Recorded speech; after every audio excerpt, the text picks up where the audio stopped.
एक छोटे से गांव में शेरू नाम का एक बहादुर कुत्ता रहता था। वह गीता नाम की प्यारी सी कुत्ती से दिल से प्यार करता था।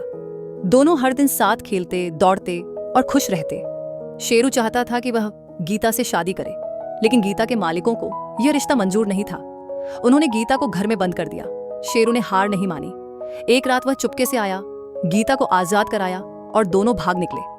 वे पास के मंदिर पहुंचे, जहां एक दयालु पुजारी ने उनकी शादी करवाई। मंदिर की घंटियां बजी, फूल बरसे और दोनों हमेशा के लिए साथ हो गए। गांव वालों ने भी आखिरकार उनके सच्चे प्यार को मान लिया और उन्हें आशीर्वाद दिया। शेरू और गीता की कहानी गांव में प्यार और हिम्मत की मिसाल बन गई। आपको इन दोनों के प्यार की कसम है। जाते जाते वीडियो को लाइक करके जाना।